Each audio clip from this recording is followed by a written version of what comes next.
Good morning बच्चों, मैं आपकी रेखा मैम। आज मैं आपको पाठ 2 कृषि एवं सिंचाई पढ़ाऊंगी।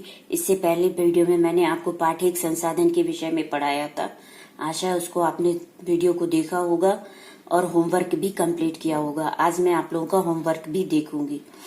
बच्चों, आपने अपने आसपास के लोगों को फसल बोते, काटते और सिंचाई करते देखा होगा, जिसे हम कृषि कार्य कहते हैं।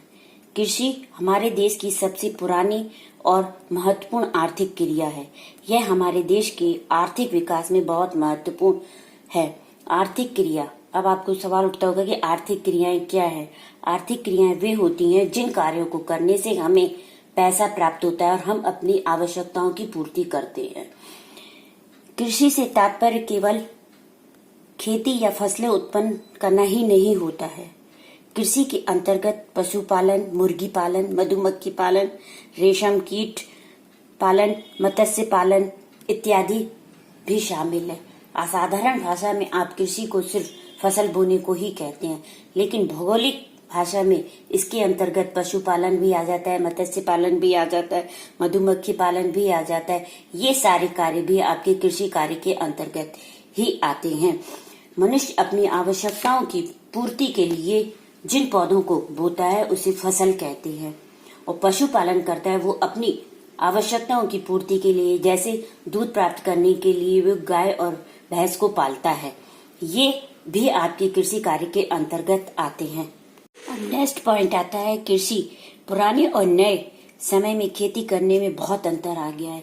प्राचीन समय में कृषि हल एवं बैलों के द्वारा जोता जाता था, लेकिन आधुनिक युग में आज ट्रैक्टर, हार्वेस्टर आदि आधुनिक उपकरणों के द्वारा कृषि को बड़े पैमाने पर किया जाता है।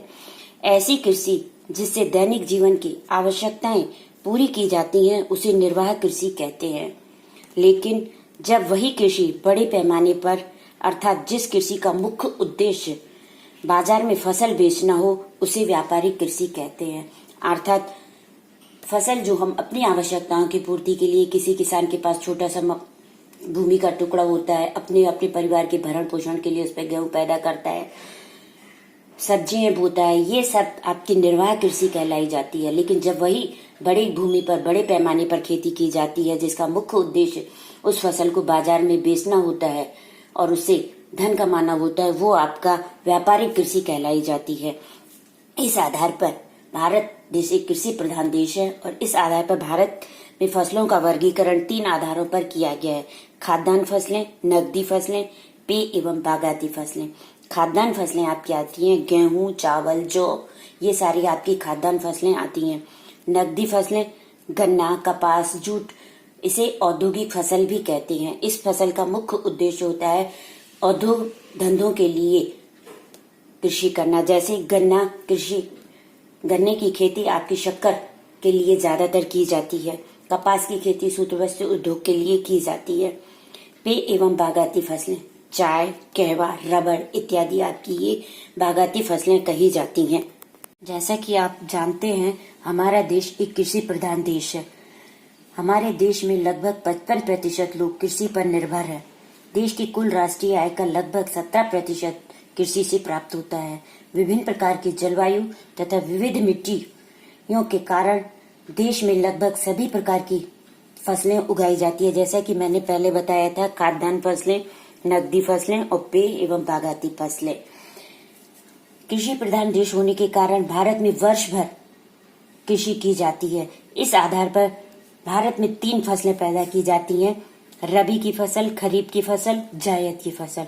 रबी की फसल जाड़े के प्रारंभ में बोई जाती है और ग्रीष्म ऋतु के प्रारंभ में ये फसल काटी जाती है। इसमें गेहूं है, चना है, जौ है, मटर है इत्यादि फसलें पैदा की जाती हैं। दूसरी आता है आपकी खरीफ की फसल।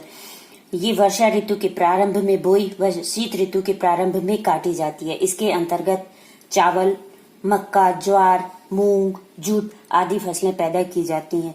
तीसरा आता है आपकी जायद की फसल। ये मार्च अप्रैल में बोई जाती है और तैयार होने पर इसको काट लिया जाता है। इसके अंतर्गत तरबूज, खरबूज, विभिन्न प्रकार की सब्जियां, फल इत्यादि की कृषि की जाती है। इस प्रकार आपने देखा कि हमारे भारत वर्ष में लगभग वर्ष भर अलग अलग समय पर लगभग सभी फसलें पैदा की जाती हैं। आज के लिए इतना बच्चों। अगले वीडियो में आपको गेहूं की कृषि, चावल की कृषि के लिए किस प्रकार की जलवायु, मिट्टी की आवश्यकता पड़ती है वो पढ़ाऊंगी। बाय बच्चों।